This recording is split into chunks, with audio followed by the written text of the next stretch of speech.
আপনি দেখছেন news now আমরা জানি কোনটা খবর। नमस्कार, आप सभी देख रहे हैं न्यूज नाउ में आज का। सुप्रीम कोर्ट में वक्फ संशोधन अधिनियम को लेकर चल रही सुनवाई के दौरान केंद्र सरकार ने स्पष्ट किया कि वक्फ मूलतः एक धर्मरात कार्य है और इसे इस्लाम का अनिवार्य हिस्सा नहीं माना जा सकता। वक्फ अमेंडमेंट एक्ट को चुनौती देने वाली 11 याचिकाओं पर मंगलवार के बाद बुधवार को सुनवाई की गई। संसद द्वारा पारित कोई भी कानून संवैधानिक मानी जाती है। चीफ जस्टिस गवई ने कहा कि अदालत तभी हस्तक्षेप करेगी जब गंभीर अनियमितताओं के सबूत होंगे। सर्वोच्च न्यायालय की पीठ ने यह भी कहा कि अगले आदेश तक वक्फ प्रॉपर्टी से कोई भी बेदखली नहीं होगी। देश की सर्वोच्च अदालत वक्फ अमेंडमेंट एक्ट 2025 की संवैधानिक वैधता को चुनौती देने वाली याचिकाओं पर सुनवाई कर रही है। मंगलवार के बाद बुधवार में सुप्रीम कोर्ट में न्यायाधीश पीठ के समक्ष मामले की सुनवाई की गई। अदालत ने यह भी सवाल उठाया कि वक्फ को संपत्ति दान करने में 5 साल इस्लाम का पालन करने की शर्त रखी गई। याचिकाकर्ताओं के वकील ने सुप्रीम कोर्ट में तर्क दिया कि कोई व्यक्ति डेथ बेड पर और वह वक्फ को संपत्ति दान करना चाहता है तो उसे साबित करना होगा कि मुस्लिम धर्म का किया जा रहा था असंवैधानिक है। केंद्र सरकार ने बुधवार को सुप्रीम कोर्ट को बताया बेसिकली एक चैरिटेबल वर्क है और इस्लाम का अन्य हिस्सा नहीं है। सुप्रीम कोर्ट ने यह भी कहा कि वक्फ प्रॉपर्टी का उपयोग करने से मूल अधिक नहीं बनती। सुप्रीम कोर्ट के मुख्य न्यायाधीश के बेंच मंगलवार बुधवार वक्फ मामले की सुनवाई काफी देर तक चली। सुप्रीम कोर्ट ने बुधवार को मुख्य रूप से केंद्र का पक्ष सुना। केंद्र की ओर से सॉलिसिटर जनरल तुषार मेहता ने की वक्फ बोर्ड की भूमिका धर्मनिरपेक्ष है। उन्होंने प्लेंटिफ की भूमिका पर भी सवाल उठाए। Bureau report news now. Bangladeshi और रोहिंग्या को लेकर राज्य पूरी तरह सक्रिय है। बुधवार को ऐसी ही प्रतिक्रिया मुख्यमंत्री डॉक्टर मानिक शाह ने। मुख्यमंत्री ने कहा कि राज्य में घुसपैठ करने वाले बांग्लादेशी और रोहिंग्याओं के खिलाफ कानून के मुताबिक कार्रवाई की जा रही है। उन्होंने आगे कहा कि कानूनी प्रक्रिया के तहत इन घुसपैठियों को पुश बैक किया जाएगा, यानी वापस भेजा जाएगा।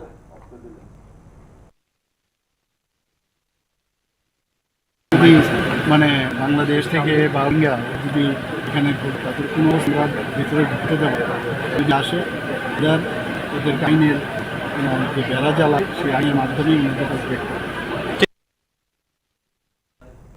रेडीमेड गारमेंट समेत कुछ बांग्लादेशी वस्तुओं के थल मार्ग से आयात पर भारत सरकार द्वारा लगाए गए प्रतिबंध का असर दो देशों की अर्थव्यवस्था पर पड़े, ऐसा बताया त्रिपुरा के नेता प्रतिपक्ष जितेंद्र चौधरी ने। उन्होंने कहा कि अंतरिम सरकार इस समय में बांग्लादेश में भारत विरोधी गतिविधियां देखी है, इसके साथ ही मानव तस्करी जैसी घटनाएं भी चल रही है। ऐसे हालात में केंद्र सरकार ने कुछ वस्तुओं के आयात पर प्रतिबंध लगाया है जो शायद अस्थायी हो सकता है, लेकिन अगर व्यापार बंद हो जाता है तो नुकसान दोनों ही पक्षों को होगा, ऐसा स्पष्ट किया नेता प्रतिपक्ष जितेंद्र चौधरी ने। ভারত বিরোধী নানা ধরনের কথাবার্তা হচ্ছে বাংলাদেশে বর্তমান সরকারের আশ্রয়ে প্রশ্রয়ে এবং ইদানিংকালে দেখা যায় বাংলাদেশ থেকে অবৈধভাবে ভারতবর্ষে এই মানব পাচার সবটা মিলিয়ে যে আমার সরকার, যেটা আমার অনুমান যে এই চলমান পরিস্থিতির কারণে একটা সাময়িকের জন্য এই নিষেধাজ্ঞা জারি করেছেন। হ্যাঁ, এটা তো অবশ্যই যে বাণিজ্য হওয়া মানে হলো অর্থনৈতিক লেনদেন এবং কর্মসংস্থানের সুযোগকে সম্প্রসারিত করা। এটা বন্ধ হওয়া তো ক্ষতি, এবং এই ক্ষতিটা শুধু আমাদের পারে না, পারেও। खाद्य विभाग में जल्द ही 12 SI, 6 स्टोर कीपर और 35 स्टोर गार्ड की भर्ती की जाएगी। मुख्यमंत्री डॉक्टर मानिक शाह ने बुधवार को खाद्य निरीक्षक पद के लिए नियुक्ति पत्र वितरण कार्यक्रम में यह बात कही।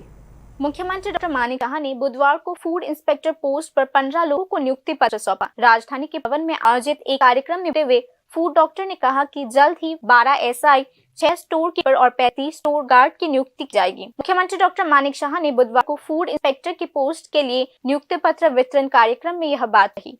आज 21 মে 2025 যদি আমরা কাউন্ট করি তার মধ্যে এখানে ডাইন হার্নেস সহ মোট 19,262 জনকে আমাদের যে সরকারের পর থেকে আমরা বিভিন্ন দপ্তর চাকরি প্রদান করেছি। এখানে শুধু আজকে আমরা চাকরিগুলো দিলাম তাই নয়, খাদ্য দপ্তরে আরো যা আমার কাছে রিপোর্ট আছে 12 জন সাব ইন্সপেক্টর আরো নিয়োগ করা হবে, 3 জন ফিউমিগেশন অ্যাসিস্ট্যান্ট, 6 জন স্টোর কিপার এবং 35 জন স্টোর গার্ড পদে তারও নিয়োগ করার উদ্যোগ দপ্তরের থেকে নেওয়া হয়েছে।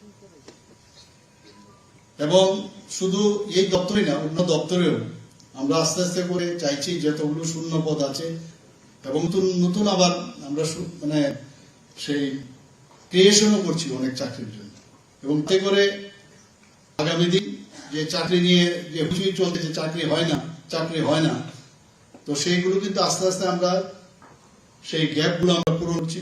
আর শুধু চাকরি দিয়ে তো হবে না, আমরা স্বনির্ভরতা বা সেলফ রিলায়েন্স যাতে হয় তার জন্য বিভিন্ন কর্মসংস্থানেরও আমরা সুযোগ সৃষ্টি করছি, এবং কর্মচারী নিয়োগের সাপেক্ষে যাতে আমাদের গভর্নমেন্টের অসুবিধা না হয় তার জন্য কন্ট্রাকচুয়াল এবং আউটসোর্সিং এর মাধ্যমে আমরা কর্মচারী নিয়োগ করে থাকি। त्रिपुरा पब्लिक सर्विस कमीशन द्वारा चयनित 15 लोगों को फूड इंस्पेक्टर पोस्ट पर नियुक्ति पत्र सौंपा गया है। मुख्यमंत्री डॉक्टर मानिक शाह ने कहा कि पिछले 1 वर्ष में इस विभाग में जीआरबीटी के माध्यम से 37 एलडीसी और 19 मल्टीटास्किंग ऑपरेटर्स की नियुक्ति की गई है। इतना ही नहीं, मुख्यमंत्री डॉक्टर मानिक शाह ने कहा कि प्राथमिकता वाले घरेलू आहार पर 3.06 लाख राशन होल्डर्स को मुफ्त चावल उपलब्ध कराया रहा है। আমাদের রাজ্যের জনগণের খাদ্য সুরক্ষা নিশ্চিত করতে আপনাদের অবগতির জন্য জানাচ্ছি যে 6.06 লক্ষ প্রায়োরিটি হাউসহোল্ড এবং অন্তর্দয় অন্ন যোজনা পরিবারের জন্য বিনামূল্যে মাননীয় প্রধানমন্ত্রী নরেন্দ্র মোদীর কারণে আমরা বিনামূল্যে চাল সরবরাহ করছি। 3.83 লক্ষ এপিএল পরিবারকে ভর্তুকিতে চাল দেওয়া হচ্ছে। এছাড়াও আটা এবং বিভিন্ন যে আরো নিত্য প্রয়োজনীয় যে পণ্য যেমন মসুর ডাল, চিনি, লবণ ইত্যাদি, সেগুলো কিন্তু আমরা প্রায় 9.81 লক্ষ রেশন কার্ডধারীদের যারা কার্ড আছে তাদেরকে আমরা ভর্তুকি মূল্যে আমরা কিন্তু বিতরণ করছি।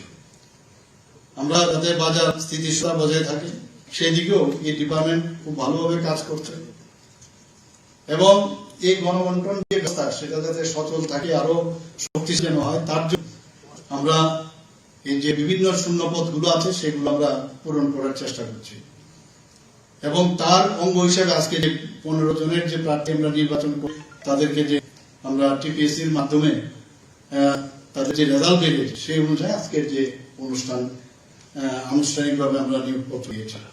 এছাড়া গত 1 বছরে যদি আমরা দেখি 37 জন এলডিসি অর্থাৎ লোয়ার ডিভিশন ক্লার্ক এই দপ্তরে 19 জন মাল্টিটাস্কিং কর্মী জিআরবিটির মাধ্যমে নির্বাচিত হয়ে এই দপ্তরে যোগদান করেছেন।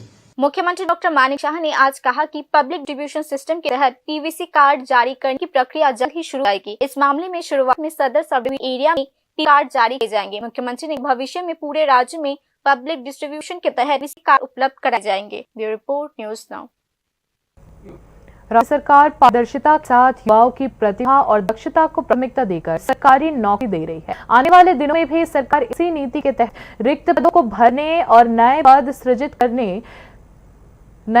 कर चरणबद्ध तरीके से भी विभागों में नौकरी देने की व्यवस्था करेगी। नियुक्ति प्रक्रिया को लेकर पत्रकार के एक सवाल जवाब में ऐसी ही प्रतिक्रिया मुख्यमंत्री डॉक्टर मानिक शाह ने। मुख्यमंत्री मानिक शाह ने यह बताया कि त्रिपुरा सरकार पर बेरोजगारों भरोसा है। कुछ स्वार्थी तत्व बेरोजगार युवाओं को भ्रमित करने की कोशिश कर रहे हैं, इससे उन्हें लाभ नहीं होगा, क्योंकि बेरोजगार अच्छी तरह ये जानते हैं कि उनकी रोजगार व्यवस्था राज्य सरकार ही कर सकेगी। ভালো করে জানে এবং তাদের বিশ্বাস আছে এই সরকারের যেভাবে আমরা ট্রান্সপারেন্সির মাধ্যমে আমরা চাকরি দিয়ে যাই, যেই বিভ্রান্ত হচ্ছে কিছু যারা স্বার্থনিষ্ঠ তারা চেষ্টা করছে ওই বিভ্রান্ত বেকাররা ঠিকই জানে এই সরকার আছে তাদের চাকরি এবং কর্মসংস্থানের ব্যবস্থা নিশ্চিত। कैलाश स्थित सर्ट हाउस के कॉन्फ्रेंस हॉल में पशुपालन विभाग, मत्स्य विभाग एवं अनुसूचित जाति विकास विभाग की 59 जिला स्तरीय समीक्षा बैठक आयोजित की गई। की अध्यक्षता मत्स्य मंत्री सुधांशु दास ने की। बैठक के दौरान मंत्री सुधांशु दास ने कहा कि त्रिपुरा राज्य मांस उत्पादन में पहले ही आत्मनिर्भर हो चुका है। अब राज्य सरकार मछली, अंडा और दूध के उत्पादन में भी आत्मनिर्भर प्राप्त करने की दिशा में कार्य कर रही है। उन्होंने जानकारी दी कि आगामी 100 दिनों के लिए विभाग द्वारा एक विशेष कार्य योजना शुरू की गई है। खासतौर पर कुछ दिन पहले कैलाश के चंडीपुर विधानसभा क्षेत्र के शौतिया हाउस में एक इंटीग्रेटेड एक्वा पार्क के निर्माण का कार्य आरंभ किया है। मंत्रालय की यह एक्वा पार्क पूर्ण रूप से विकसित हो जाने के बाद ऊनकोटी जिले के साथ साथ राज्य अन्य क्षेत्रों में भी मछली मांग को पूरा करने में सहायक हुआ। যে মাংসের উৎপাদনে কিন্তু আমরা সক্ষম এই মুহূর্তে, বাকি মাছে আমাদের অনেক ঘাটতি আছে, ডিমে ঘাটতি আছে, দুধে ঘাটতি আছে, তো তারপর ডিপার্টমেন্ট কন্টিনিউয়াস করছে এবং সেটা কিন্তু কনস্ট্যান্টলি ইনক্রিজ হচ্ছে প্রোডাকশন।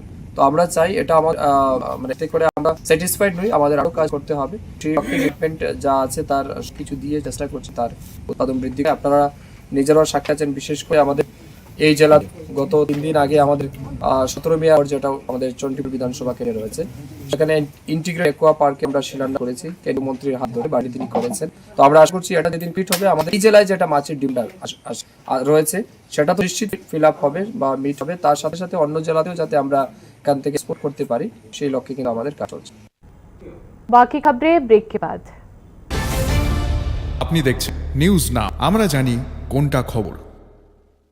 প্রথম আলো এলো শুদ্ধ সকাল, শুদ্ধ সলিলে আজ পাড়ালো ত্রিতাল, মন্দিরে শুদ্ধ পূজার ধ্বনি, অগ্নি শুদ্ধ হলো সিঞ্জিনি, পরিণীতা তুমি অনুপমা, শুদ্ধ সোনায় সাজো শুদ্ধতার স্বর্ণ মন্দির, কালিকা জুয়েলার্স, আগরতলা। একটু চেষ্টাতেই দুল লেগে যায় নববধূর কানে, একটু চেষ্টাতেই মানিয়ে নেওয়া যায় বিবাহিত জীবনে। নানা অনুভূতি জড়ানো বিয়ের গয়না, শ্যাম সুন্দর কোম্পানি জুয়েলার্স। আপনি দেখছেন নিউজ নাও, আমরা জানি কোনটা खबर। आगे की खबरें कुछ इस प्रकार है।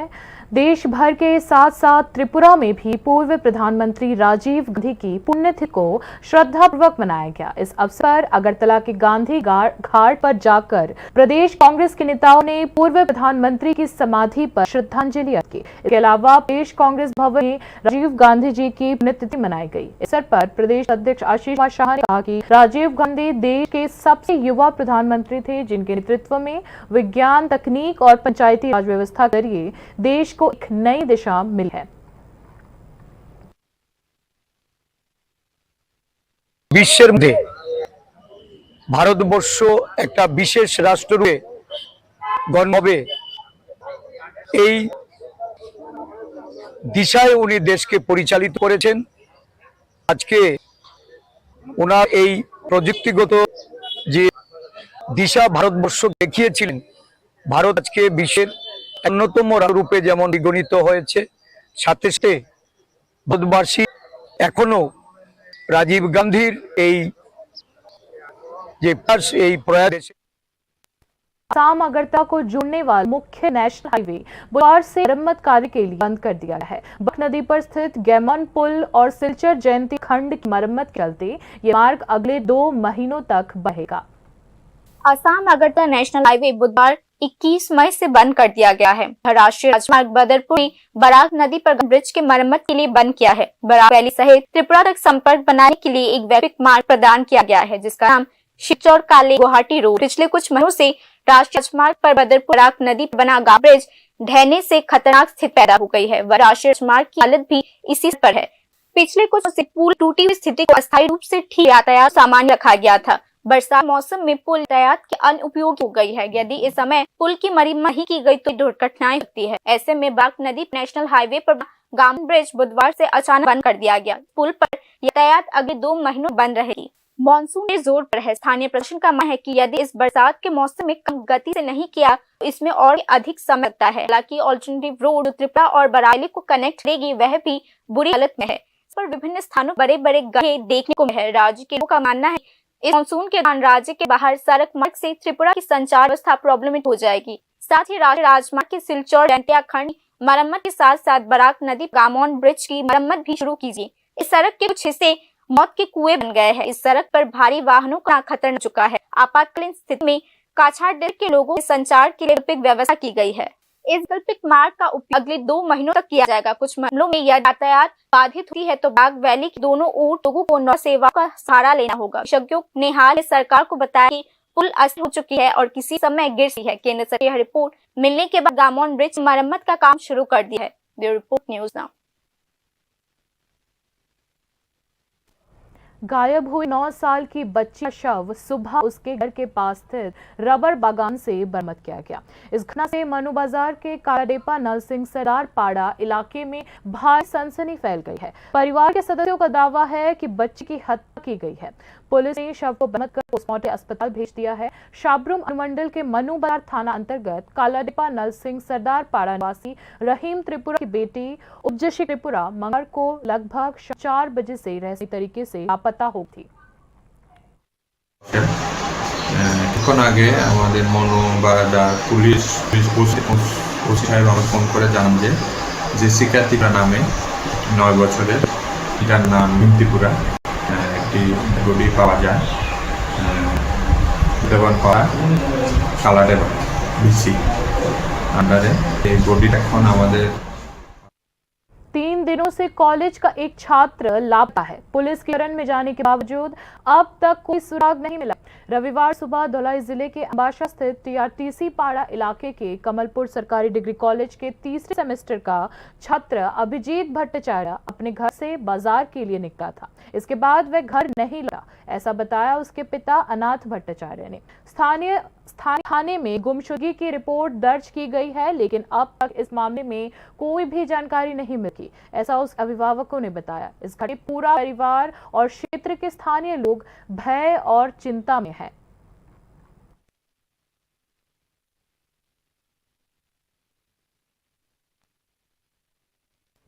भारतीय जनता पार्टी संगठन में युवाओं को प्रमोट करने को हमेशा से विशेष महत्व देती आई है। पार्टी की इस नीति को विभिन्न शाखा संगठन भी पालन कर रहे हैं। इसी क्रम में युवा रोहित भट्टाचार्य को भारतीय जनता मजदूर सेल के सह उपाध्यक्ष पद की जिम्मेदारी सौंपी है कि संगठनात्मक शक्ति के चलते ही उन्हें यह जिम्मेदारी गई है। रोहित भट्टाचार्य ने बताया कि वे अनुशासन का पालन करते हुए संगठन को और मजबूत करने की दिशा में करेंगे। আমি ভারতীয় জনতা মজদুর সেলের সভাপতি, সাধারণ সম্পাদক এবং সকল কার্যকর্তা সদস্যদের অনেক ধন্যবাদ জানাই আমাকে এই দায়িত্ব দেওয়ার জন্য। আমরা সাংগঠনিক শৃঙ্খলা মেনে সংগঠনকে যাতে আরো মজবুত করতে পারি সেই লক্ষ্যে কাজ করছি। আশা রাখছি সংগঠন আরো সুসংগঠিত হবে। নমস্কার। बाकी अपडेट्स के लिए देखते रहिए न्यूज़ नाउ। शुक्रिया।